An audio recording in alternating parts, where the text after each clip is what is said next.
Bonsoir. Aujourd'hui, nous allons regarder des cartes du Congo, c'est-à-dire l'ancien Zaïre.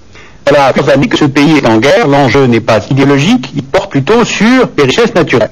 Alors est-ce que cela préfigure un redécoupage des frontières en fonction des zones minières? Eh bien regardons quelques cartes.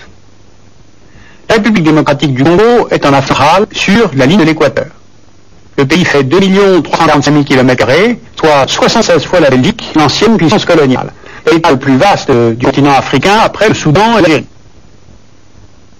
La capitale est Kinshasa et il y a une population d'environ 50 millions d'habitants. 80% sont d'origine bantou, venus s'installer dans la région il y a près de 2000 ans. Au Congo, il s'agit en majorité des ethnies Bakongo et Lunda. 12% appartiennent aux groupes soudanais comme les Ngmandi et les Ngbaka. 2% au groupe nilotique. Et il y a environ 100 000 pygmées. Au total, plus de 200 ethnies différentes au Congo, mais comme dans beaucoup de pays d'Afrique, plusieurs d'entre elles vivent à cheval sur plusieurs États, comme les Lunda, que l'on trouve en Angola, ou bien les Bandi en Afrique, ou les Bakongo au Congo-Brazzaville et en Angola. Les Bakongo avaient formé un royaume Congo à partir du XIVe siècle, et c'est au XIXe siècle qu'ils se retrouvent séparés les uns des autres par les frontières passées par les puissances européennes. Regardons maintenant 3 données de géographie physique. Le Congo est un pays qui s'est organisé autour du fleuve Congo, ou plus exactement de son bassin hydrographique. C'est le plus long fleuve d'Afrique après le Nil, 4320 km avant de se jeter dans l'Atlantique. Ensuite, le Congo, c'est le pays des Grands Lacs, dont le Tanganyika, d'une superficie équivalente à la Belgique, 32 000 km².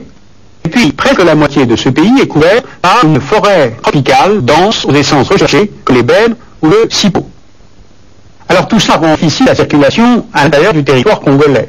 L'entretien des routes est coûteux, seulement 1% des routes sont asphaltées. Le fleuve Congo et ses affluents sont soumis aux rapides et aux fortes pluies. Ils ne sont pas navigables en totalité. Le transport fluvial a plutôt une fonction locale, malgré la construction de chemins de fer sur les portions où le fleuve n'est pas navigable. Et par sa forme, qui suit le bassin du Congo, le pays est quasiment enclavé. Il n'a qu'un port à Matadi, sur l'Atlantique Sud, et presque tout le réseau ferré est orienté vers les pays voisins. De Lubumbashi, les ports de Durban, en Afrique du Sud, vers Maputo et Beira, au Mozambique, ou vers Dar es Salaam, en Tanzanie. Alors on le comprend, la nature pèse très lourd, mais en fait il faudrait plutôt parler de déterminisme historique. Car le fleuve Congo a servi de voie de pénétration à la colonisation européenne. Cette région est au XIXe siècle au cœur des rivalités européennes. Les Britanniques cherchent à relier le Soudan à la Rhodésie, les Allemands le Cameroun à l'Afrique orientale allemande, et les Français cherchent à relier l'Oubangui-Chari au Congo français. Et cette rivalité géopolitique était parfois très concrète. L'explorateur Daniel Stanley avait pour mission de remonter le cours de ce fleuve au compte du roi de Belgique, Léopold II. Il s'est retrouvé en concurrence directe avec le français Fernand de Brazza. C'est la conférence de Berlin de 1885 qui va calmer ces rivalités.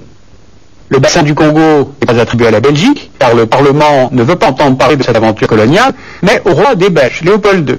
Ce territoire devient donc la propriété personnelle du roi, en échange de la liberté de navigation et du commerce dans le bassin du Congo pour les autres puissances européennes. Le Congo est dit libre, car c'est un État sans lame, donc libre de commerce.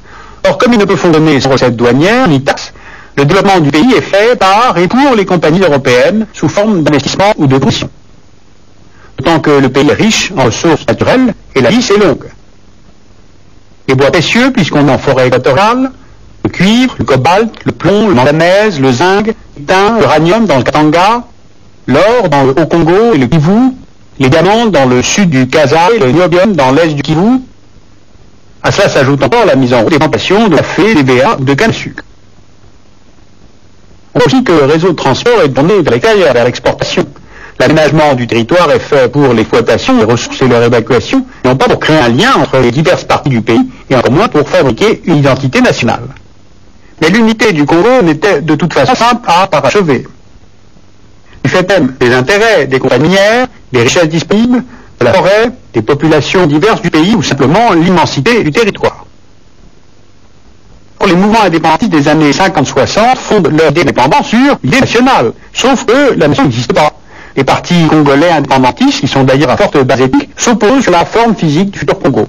Ceux issus des régions les plus riches, l'Est, le Sud, prônent une association des 6 provinces du Congo belge, sous forme de fédération ou de fédération. Ceux des régions, le Nord et l'Ouest, veulent un État unitaire comme le mouvement national congolais de Patrice Lumumba. Sans aucune préparation, l'indépendance est accordée par la Belgique le 30 juin 1960. Et l'unité prônée par Lumumba va voler en éclats. Le juillet, la province du Katanga, premier producteur de cobalt au monde, fait cession. Suivi un mois plus tard par le Sud Kasai, région riche en diamants. Dans les deux cas, les forces sécessionnistes sont soutenues et par la Belgique et par l'Union du Haut-Katanga, protégée par des mercenaires européens ou africains. Pour faire respecter le principe d'intégrité territoriale, les casques bleus des Nations Unies interviennent pour la première fois. Le Premier ministre, Patrice Lumumba, qui est accusé de sympathie pro-soviétique, assassiné en 1961, sans doute sur ordre du gouvernement belge, ce qui provoque une rébellion lumumbiste dans l'est du Congo. Et c'est finalement un coup d'état militaire conduit le 24 novembre 1965 par un colonel du nom de Mobutu qui va instaurer l'unité nationale et relancer l'économie.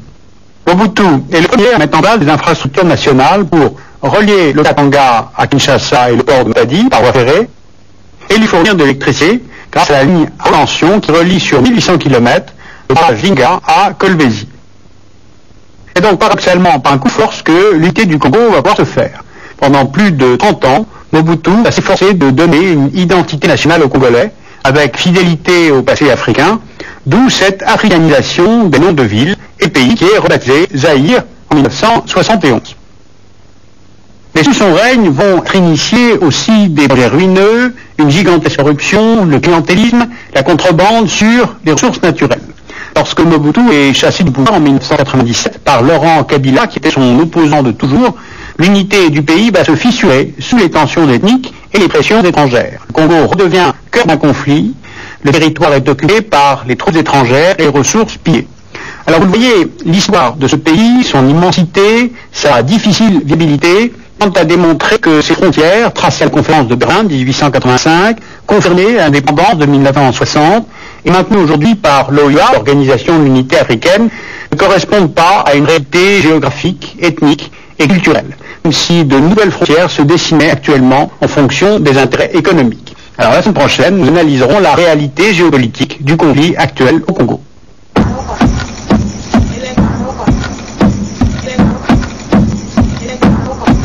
Alors, 2 atlas dont on peut conseiller la lecture, l'un à Rocher, et puis un atlas à la fois géographique et géoéconomique, Atlas de l'Afrique aux éditions du Jaguar, avec des fiches en plus pays par pays.